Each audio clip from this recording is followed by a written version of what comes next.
तो इसमें मान लो पहले वाले टेंजेंट की जो स्लोप है ये m1 है और दूसरे वाले की m2 है। जो ये फर्स्ट कर्व है ये है y equal to F X और दूसरी है y equal to G X. तो जो m1 होगा it will be f dash A और जो m2 होगा it will be g dash A. क्या इतना पता चला?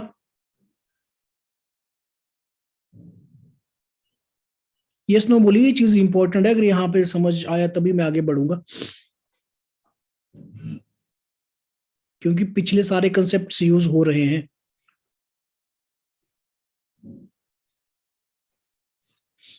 Yes sir. ठीक है, किसी को अगर डाउट रह गया है तो बता देना, बोल के मैं रिपीट कर दूंगा, ठीक है। अब मान लो let theta be angle of intersection.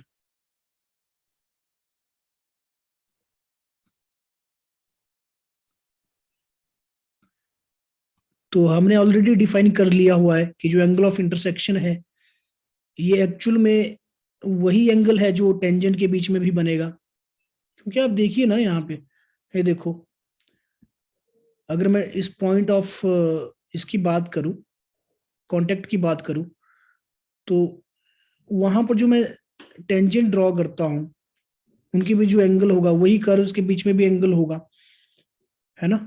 इसको इजीली रिलेट कर पाओगे आप। तो अगर थीटा एंगल ऑफ इंटरसेक्शन है तो tan थीटा की वैल्यू लिखना तो हम जानते ही हैं, स्ट्रेट लाइन चैप्टर से हमने करा हुआ है। ये हो जाएगा टेंजेंट्स की स्लोप, क्योंकि m1 m2 थी तो ये tan थीटा की वैल्यू आएगी। इसको आप इजीली समझ सकते हो। और अगर आपको स्लोप उसके डेरिवेटिव की फॉर्म में ही लिखना है तो आप एक स्टेप आगे जाके ऐसे भी लिख सकते हो, F dash A minus G dash A divided by 1 plus F dash A G dash A. क्योंकि हम x इक्वल टू ए के ऊपर ही यहाँ पर क्या कर रहे हैं, point angle of point of intersection निकाल रहे हैं, angle at point of intersection. ठीक है,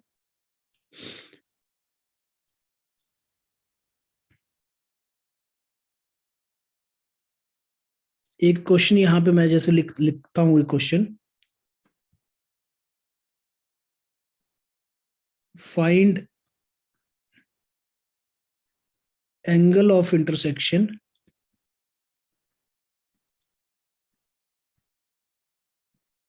of y square equal to 4ax। जिन्होंने नोट कर लिया है ना वो इस क्वेश्चन को करके मुझे एंगल ऑफ इंटरसेक्शन बताइए जरा, x square equal to 4ay।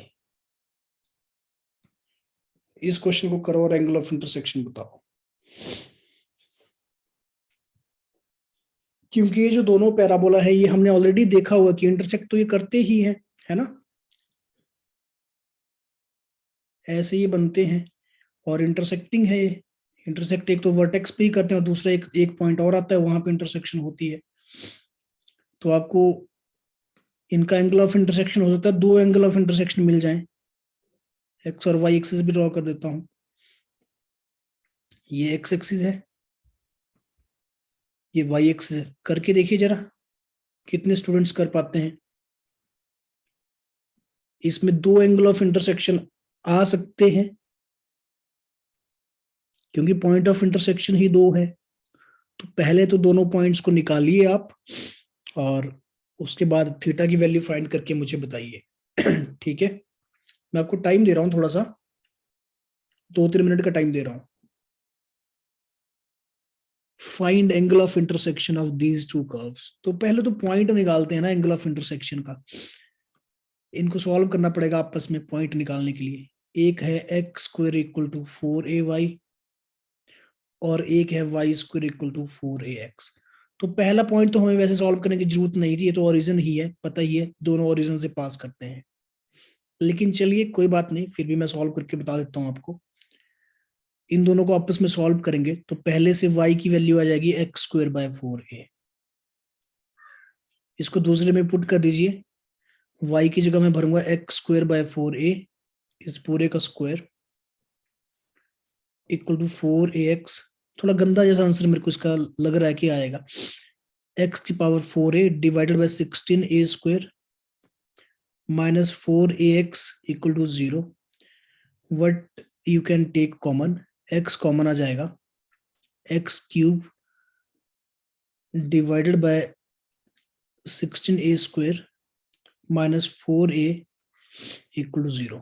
तो यहां से excuse me sir, yes yes sir parametric से नहीं कर सकते? कर सकते थे, पर आपने अभी तो बताया कि उसमें टी बच गया, तो मैं क्यों करूं वहां से।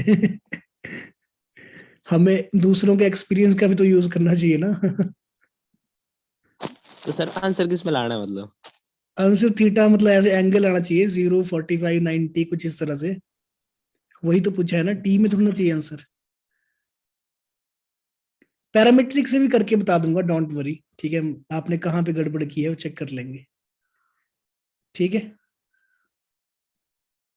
तो यहां से अब देखिए, दो दो आपके पास इक्वेशन बन रही है। एक तो x इक्वल टू 0 डायरेक्टली आ गया, और रिमेनिंग पॉइंट्स कहां से आएंगे, x cube divided by 16a square minus 4a equal to 0, इसको करके आएंगे। स्टूडेंट्स कई बार गलती करते हैं कि वो क्या करते हैं, ये यहीं पे एक एक्स काट देते हैं, तो ऐसा नहीं करना है, मैं पहले भी बताया है। अगर आप ऐसा करेंगे तो आप एक रूट गायब कर देंगे, आपको यहाँ पे सारे रूट चाहिए इक्वेशन के, तो काटना नहीं होता। ये एक गलत कंसेप्ट है जो सिखाया जाता है 10th क्लास में, तो ऐसे काटना नहीं चाहिए। मैं आपको फिर से बता रहा हूँ, लिख के बता देता हूँ कि अगर x4 divided by 16a square अगर आप करते हैं ना, यहाँ पे सुन लीजिए सारे, अगर x को काट दो तो ये पूरा सही नहीं होता। इसमें आपका x इक्वल टू 0 वाला जो रूट है, ये तो आपने खत्म कर दिया, तो ऐसा नहीं करना है, ठीक है। दिस इज रॉन्ग, ये नहीं करना है, ठीक है। सेकंड वाले को सॉल्व कर लो, X cube divided by 16a square equal to 4a। तो एक्स क्यूब की वैल्यू आ गई 4a क्यूब आ गया यहाँ से, क्योंकि 16a स्क्वायर 4a का ही स्क्वायर था, तो x की एक वैल्यू 4a भी आई। वैसे आपको याद ही होना चाहिए कि इनका इंटरसेक्शन पॉइंट 4a होता है, क्लास में शायद किसी ना किसी क्वेश्चन में हमने देखा होगा। तो इंटरसेक्टिंग पॉइंट एक तो 0 0 आया, और एक आ गया 4a। ठीक है। अब क्या करते हैं, स्लोप निकालते हैं दोनों के टेंजेंट की। Let m1 equal to slope of tangent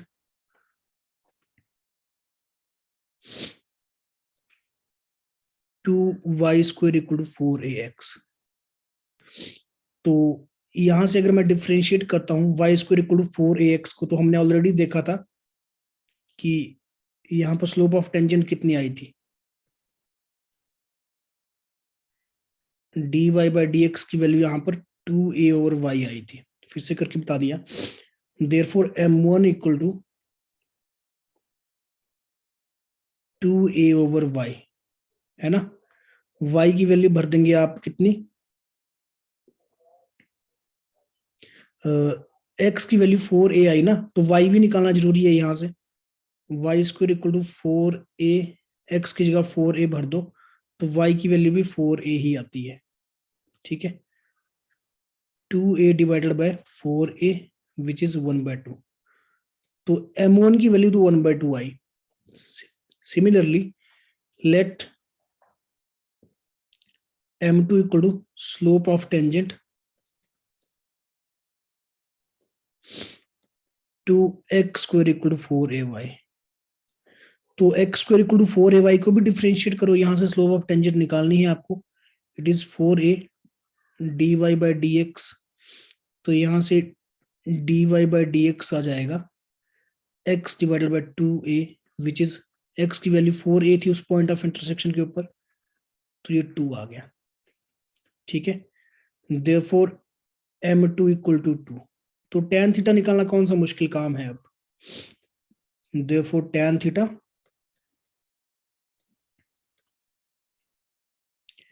m1 minus m2 divided by 1 plus m1 m2, which is 2 minus 1 by 2, 1 plus 2 into 1 by 2. So it is, I think, 4, 3 by 5 आ रहा है शायद.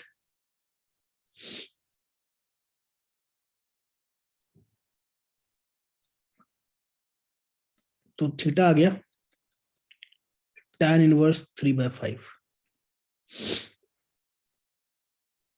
क्लियर? बताइए अगर समझ आ गया ये क्वेश्चन. आसान था.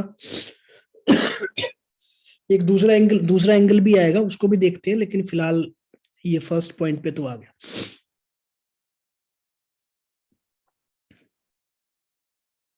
इतना समझ आ गया क्या?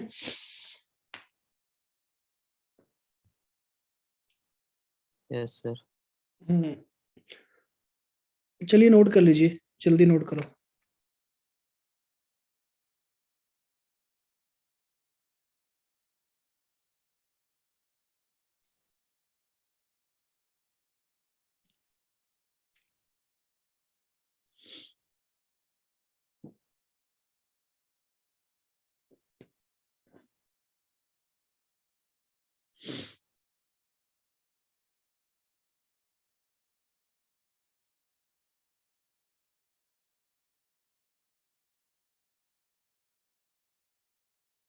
Excuse me sir. यस, बोलो. सर जैसे टी की टर्म में मैंने निकाला था, तो वो भी ऐसे बना था, t-1/t/2t. हाँ, बनना तो ऐसे ही था, है ना. तो आपको टी की तो वैल्यू बन वहां तो पे वही भरनी रहा था. पड़नी है निखिल. बाद में टी की वैल्यू भरनी थी कि जो पॉइंट ऑफ इंटरसेक्शन आ रहा है वहां पर टी की वैल्यू कितनी है. तो टी की वैल्यू शायद 2 या 1 by 2 आती है वहां पर भी, अगर आप निकालते हैं उसको सॉल्व करके. और वैसे भी टी आप एक एक में ले रहे हैं ना, तो दूसरे वाले की, समझ रहे हो आप बात. आपको सॉल्व नहीं करना चाहिए था सर पॉइंट. एक की टी आ रही थी और एक 1/t आ रही थी स्लोप. हाँ, आनी ऐसी ही थी ना. पर आपको टी की वैल्यू भी तो भरनी पड़नी थी कि कौन से टी के लिए इंटरसेक्ट करेंगे. वो सारे टी के लिए तो करेंगे नहीं. जैसे एक कर्व ये है ना, एक ये है. अब टी को अगर मैं वेरी करता हूँ, टी मान लो यहाँ पूरी कर्व के ऊपर वेरी कर सकता है, तो किसी खास टी के लिए तो इंटरसेक्ट करेंगे वो. तो किस टी के लिए इंटरसेक्ट करेंगे वो वैल्यू भरनी थी. शायद टी की वो वैल्यू 2 ही आती. समझ रहे हो आप? नहीं समझ रहे हो? सॉल्व कैसे करना था? इक्वेट कर दो ना दोनों साइड, लग गया सर पता. है ना. जो मतलब इसके हिसाब से 80 स्क्वायर है और ऊपर के हिसाब से वो क्या है, वो 280 है ना. तो इक्वेट करेंगे, टी की वैल्यू 2 ही तो आ गई. समझ गए? Yes no? Yes sir. ठीक है. अब दूसरा पॉइंट है हमारा एट 0,0. यहां पर भी तो इंटरसेक्शन हुई है ना. तो वैसे तो आपको इसको सॉल्व करने की जरूरत नहीं होनी चाहिए, क्योंकि 0 0 के ऊपर हमें टेंजेंट्स के बारे में ऑलरेडी पता होता है. टेंजेंट एट वर्टेक्स क्या क्या होते हैं. एक टेंजेंट हो जाता है ये वाई एक्सिस और दूसरा होता है एक्स एक्सिस. तो इनके बीच का एंगल वैसे ही 90 डिग्री है. यहाँ पर ऑर्थोगोनल इंटरसेक्शन होती है. अगर 90 डिग्री हो ना एंगल, तो उसको ऑर्थोगोनल बोलते हैं, orthogonal intersection. Because theta equal to 90. Solve करने की जरूरत नहीं पड़नी चाहिए, लेकिन फिर भी चलो सॉल्व करना है तो कर लेते हैं. m1 की वैल्यू 2a ओवर कितनी आई थी, y. तो यहाँ पर y की वैल्यू 0 है, विच इज इनफाइनाइट. और m2 की वैल्यू आई थी x डिवाइडेड बाई 2a.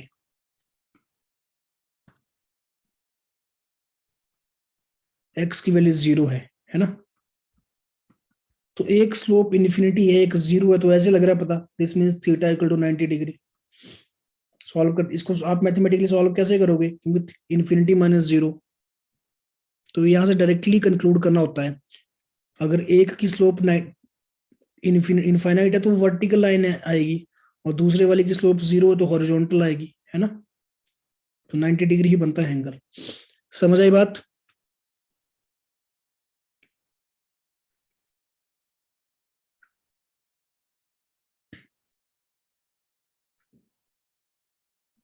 समझ आ गया होगा आपको।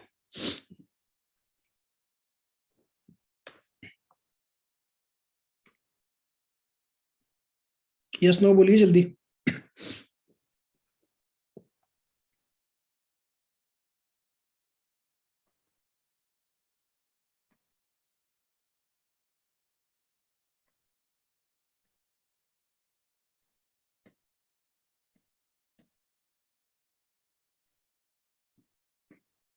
अगर ये समझ आ गया है, नोट हो गया है, तो फिर मैं आगे चल रहा हूँ। बताइए जल्दी बताइए, फास्ट। सुन पा रहे हो मुझे? कनेक्टेड हो अभी भी? Yes sir. यस। चलो ठीक है फिर। तो लॉगरिथमिक डिफरेंशिएशन कर लेते हैं। देखो, आपने अभी तक देखा है, अगर D by d x of आपको एक्स पावर 5 निकालना है, तो ये 5x पावर 4 हो जाता है।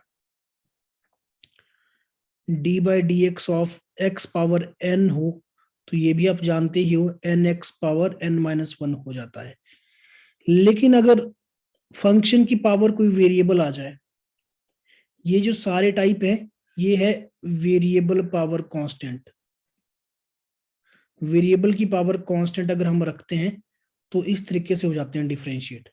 x यहां पर क्या है, वेरिएबल है, और जो 5 है ये कांस्टेंट है। दोनों में ही x is variable and n is constant.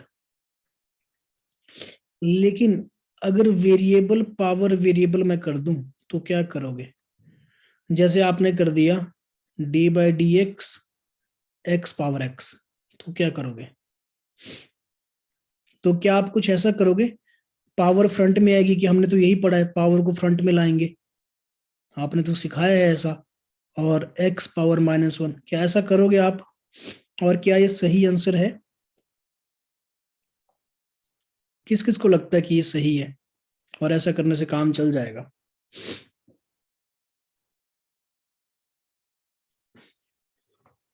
बोलो। ये सही नहीं है, ठीक है। अगर वेरिएबल होगी पावर, जो ये ऊपर वाला रूल है, ये वेरिएबल पावर कांस्टेंट के लिए ही चलता है, और ये सही नहीं है, ठीक है। इसको मैं मिटा रहा हूं, दिस इज नॉट करेक्ट। जब वेरिएबल पावर वेरिएबल होती है, तो उस केस में क्या करते हैं, in case of variable power variable और फंक्शन पावर दूसरा function, we use logarithmic differentiation.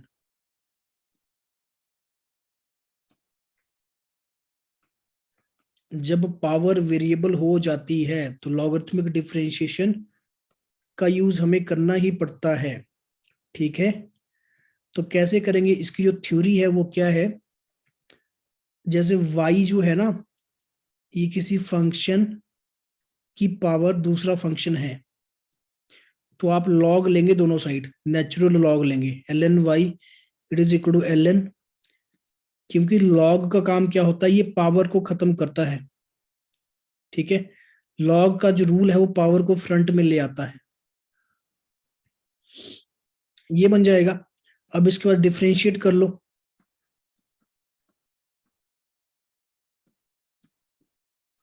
Differentiate, तो ln y की differentiation 1/y dy by d x, और यहाँ पे राइट साइड तो प्रोडक्ट रूल लगेगा, here we will apply product rule first, so gx तो वैसे ही आएगा, लॉग का differentiation fx 1/fx, and function की अपनी डिफरेंशिएशन प्लस ln fx इसको कांस्टेंट लेंगे, और gx की डिफरेंशिएशन। बताइए क्या समझ आया ये? इसको आप एज अ फॉर्मूला अगर याद रखना चाहो, इतनी इतनी हिम्मत है आप में, तो रख सकते हैं। लेकिन यहां से मुझे dy बाई डी एक्स चाहिए, तो उसको लिख लेते हैं। यहां से देखो dy बाई डी एक्स की वैल्यू कितनी आएगी, it is y times gx by fx f dash x। तो चलो याद क्या रखना है, इसको करने में टाइम नहीं लगता है, रखना है तो रख लीजिए याद। और y की वैल्यू फिर से आप डाल सकते हो, कितनी है, y की वैल्यू fx gx थी,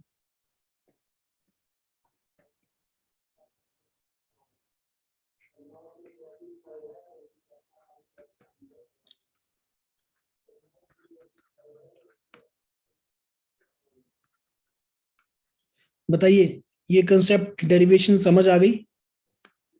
ये फाइनल फॉर्मूला बना, वैसे याद मत रखना इसको, क्योंकि याद रखोगे तो अभी आपको डर लगेगा, थोड़े टाइम बाद खुद ही याद हो जाएगा, जब क्वेश्चंस कर लेंगे 5-7 क्वेश्चंस कर लेंगे तो खुद ही याद हो जाएगा, फिर आप डायरेक्टली अप्लाई कर पाओगे। Excuse me sir, yes, sir third step समझा सकते हो, डिफरेंशिएट जहाँ पे लिखा है आपने। ठीक है, समझा देता हूँ, शुरू से समझा देता हूँ मैं, सारे सुन लीजिए। जब फंक्शन की पावर दूसरा फंक्शन होगा तो हम क्या करेंगे, हम लॉग ले लेंगे दोनों साइड। जब लॉग दोनों साइड लेते हैं तो पावर जो होती है ना वो फ्रंट में आ जाती है, ये जो पावर है ये फ्रंट में आएगी, ठीक है। अब इसके बाद अगर आप डिफरेंशिएट करोगे तो ln y की डिफरेंशिएशन लॉग के अंदर जो भी होता है वो डिनोमिनेटर में आता है, फिर चेन रूल लगा तो y का अपना डेरिवेटिव भी होगा dy बाई डी एक्स। अब ये जो राइट साइड वाली टर्म थी इसको डिफरेंशिएट किया तो यहाँ प्रोडक्ट रूल लगेगा, gx को मैंने कांस्टेंट ट्रीट किया और ln fx को मैं क्या करूंगा, डिफरेंशिएट करूंगा, तो ln fx की अपनी डिफरेंशिएशन कितनी होगी,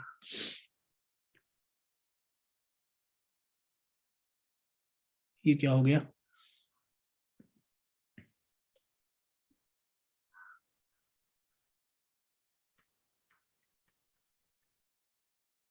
ठीक है।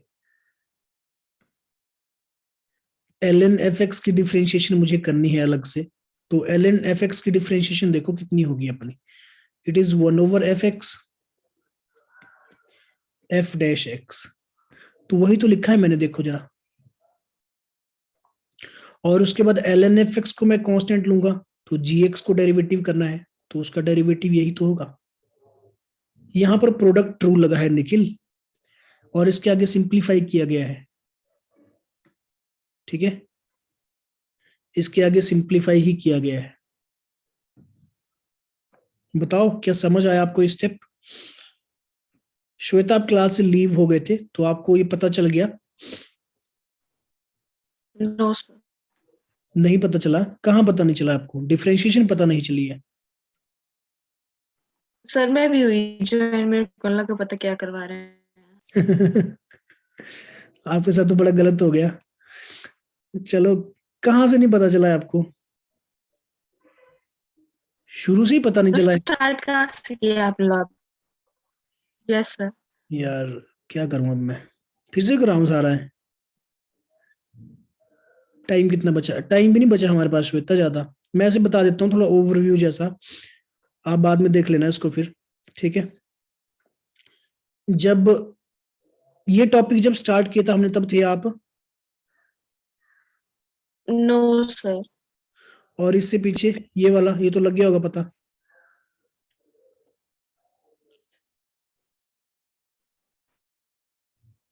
रिप्लाई करिए, सिग्नल लिख दो। चलिए मैं लॉगरिथमिक डिफरेंशिएशन से करवा रहा हूं। जब फंक्शन की पावर फंक्शन मतलब वेरिएबल की पावर वेरिएबल हो तो लॉगरिथमिक डिफरेंशिएशन का यूज होता है, क्योंकि अगर वेरिएबल की पावर कांस्टेंट है तो डायरेक्टली डिफरेंशिएट कर सकते हैं, है ना। पर अगर वेरिएबल पावर वेरिएबल हो तो ये फॉर्मूला नहीं चलता। तो जैसे हमारे पास फंक्शन पावर फंक्शन है, मान लो F X power G X है, तो लॉग लेंगे दोनों side, L N F X G X आ जाएगा। उसके बाद जो पावर है लॉग में, ये फ्रंट में आती है ना, आपको पता है, यहाँ पे आ जाएगा, बाहर आ जाएगा। और इसके बाद डिफरेंशिएट कर दो इसको, मतलब आपके पास आ गया y की वैल्यू आ गई लॉग लेके G X L N F X आया, दिस एल एन, ठीक है। तो और यहाँ पे भी एल एन वाई है। अब आप इस इक्वेशन को इजीली डिफरेंशिएट कर सकते हो क्योंकि पावर में नहीं रहा फंक्शन, मल्टीप्लिकेशन में है। और मल्टीप्लिकेशन के लिए तो आप क्या है, आप प्रोडक्ट रूल यूज कर सकते हो। तो लेफ्ट साइड ln y की डिफरेंशिएशन हमने ऑलरेडी कर रखी है, इस तरह से आती है। और यहाँ पर जो राइट साइड वाली टर्म है gx ln fx, इसको डिफरेंशिएट करके लिखा है प्रोडक्ट रूल लगा के। पहले gx को मैंने कांस्टेंट लिया, तो अगर gx को मैं कांस्टेंट लूंगा, है ना, तो वो अलग से लिख लिया कांस्टेंट। और उसके बाद ln fx की डिफरेंशिएशन वो ये है, ये तो गायब ही हो गया, दिख रहा है क्या? दूसरा कलर है यहाँ पे, ठीक है। उसके बाद फिर ln fx को कांस्टेंट ले लेंगे, तो gx का डेरिवेटिव। इसके बाद इसको सॉल्व किया है, अरेंज किया है, बस मल्टीप्लाई वगैरह किया है। लग गया ना पता? यस ठीक है, तो इसको नोट कर लेना आप, बाद में कर लेना नोट। मैं क्वेश्चन करा रहा हूँ क्योंकि थोड़ा सा टाइम बचा है, क्लास एंड होने वाली है, आपका टाइम हो जाएगा। जैसे एग्जाम्पल करते हैं ना, समझ आ जाएगा। Yes sir. Differentiate x power x,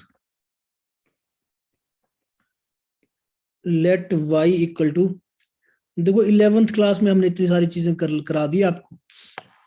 आपको बहुत ही 12th का मैथ आपको बड़ा आसान लगने वाला है, बहुत आसान लगेगा। 30% चीजें हम 12th की कर चुके हैं 11th में ही, ठीक है।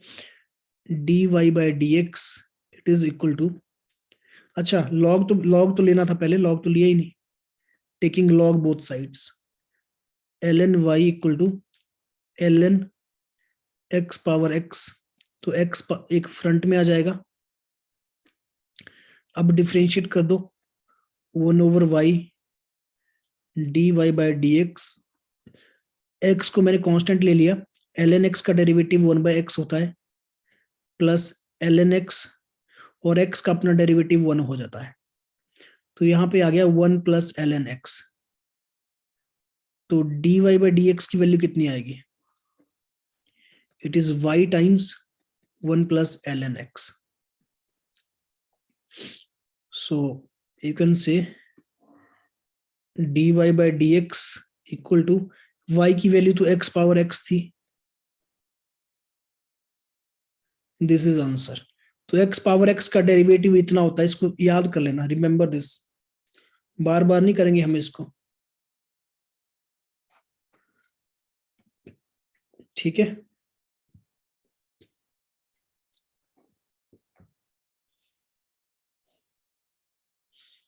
नोट कर लो, क्योंकि x पावर x का डेरिवेटिव आपको पता होना चाहिए, कई सारे क्वेश्चन में ये यूज हो जाता है, तो डायरेक्टली याद रखो कि ये होता है।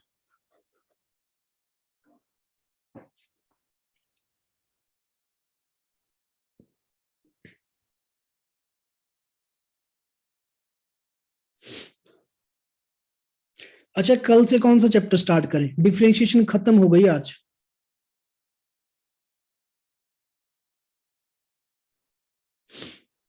अभी आप बताइए कौन कौन से चैप्टर आपको, पिछला तो आई थिंक कॉम्प्लेक्स नंबर बचता है ना थोड़ा सा, कंपटीशन वाला पोर्शन उसका, मुझे ऐसा आइडिया है।